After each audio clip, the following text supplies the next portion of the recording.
आज आपने नामांकन किया, क्या सेट में किया और आपके साथ आपकी बिटिया भी नजर आई, ऊपर करो। 2 सेट में समाजवादी पार्टी के कैंडिडेट की हैसियत से अफजाल अंसारी ने अपना नामांकन दाखिल किया। 2 सेट में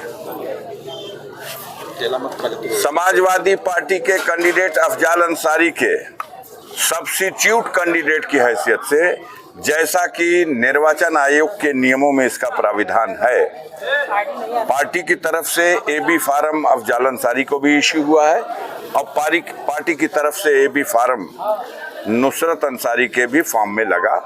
उन्होंने भी अपना नामांकन दाखिल किया। वो सब्स्टिट्यूट कैंडिडेट की होंगी। मेरे नामांकन पत्र में कोई आफत बलाए है तो उस स्थिति में भी वो सिंबल ऑटोमेटिकली ट्रांसफर हो जाएगा नुसरत अंसारी का। मेरा सिंबल एक्सेप्ट और मेरा पर्चा वैध, कोई आफत बलाए ना आ जाए, कट जाए आप लोगों की दुआ से। इतना सशंकित क्यों है? अरे भाई, इतना सशंकित आप लोग बना दिए हैं। गाजीपुर में कोई न्यूज चल रही है, लड़ी हाँ कि ना लड़ी हाँ तो कट जाई तो हो जाई, तो उन रास्तों को बंद करना पड़ेगा ना जिससे कोई आफत बलाए प्रवेश कर सके। 1 सेट निर्दल भी दाखिल हुआ है। 1 सेट निर्दल कैंडिडेट की हैसियत से भी नुसरत अंसारी का दाखिल फुल प्रूफ नामांकन इसको कहा जाए। पूरा। आज आपकी हाई कोर्ट में एक सुनवाई चल रही थी, उसमें एक तारीख भी आई है। अब हम अंदर जब गए थे तो पता चला 1 घंटा 40 मिनट हमारे वकील बहस कर चुके थे, बहस जारी थी। उसके आगे की आप कोई खबर हमें बता सकते हो तो बताइए, मुझे भी तसल्ली हो। आशुतोष, क्या डेट है? 20 बता रहे हैं लोग। 20 मई बताया जा रहा है। अच्छा, 20 मई तो महीना है ये है यार। 20 मई, अगली 20 तारीख में शायद डेट पड़ी है। ना बहस तो हो गई जजमेंट के लिए या क्या? अब हम पूछेंगे। अच्छा तो ठीक है, वो डेट अपनी जगह।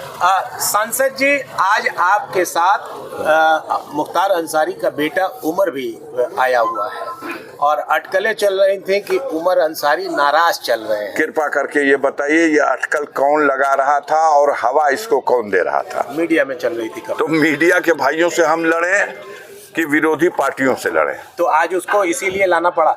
नहीं, हम क्यों लाना पड़ा? हम तो परिवार के गार्जियन हैं। इस स्तर पर हमारे परिवार का बच्चा इसमें सम्मिलित हो रहा है, तो आप फिर इसको भी कोई हवा दे दो, कोई हवा दो। क्या करना है? लाना पड़ा का कहाँ से बात आया? वो मेरा घर का बच्चा है। मैंने कल भी कहा था मेरे घर में सब खैरियत है और कोई घुसपैठ काम नहीं आ सकती। चुनाव मजबूती से लड़ रहे हैं, कैसा है चुनाव आपका? हमारा चुनाव आप पता करिए, कोई भी कैंडिडेट अपना चुनाव अच्छा समझता है। हम लोग सादगी के साथ पैदल टहलते हुए अंदर गए, पर्चा भर के जांच पड़ताल करा के वापस चले आए। दिक्कत समझ में आई? कैसी दिक्कत? कोई अड़चन या कोई? नहीं, क्या दिक्कत? हमको रसीद दे दिया कि आपके पर्चे में कोई कमी नहीं है, आप जा सकते हैं। आज आपने नामांकन किया है और चौथे चरण की वोटिंग चल रही है, क्या उम्मीद करते हैं? जो खबरें मिल रही हैं, उत्तर प्रदेश के स्तर पर 13 सीटें हैं। इस पिछले 2019 में 13 की 13 सीटें जीत गई थी भारतीय जनता पार्टी। इस बार खैरियत नहीं है उन्नाव की सीट पर, अनु टंडन चुनाव जीत रही है। इस बार लखीमपुर खीरी, सीतापुर, इटावा और कन्नौज, ये सारी सीटें धुआंधार वोट से समाजवादी पार्टी जीतने जा रही है। जनता का रुझान साफ दिखाई दे रहा है। इन 13 सीटों में आधी सीट भाजपा बचा ले यूपी में, तो बड़ी बात है। नामांकन के बाद अब क्या?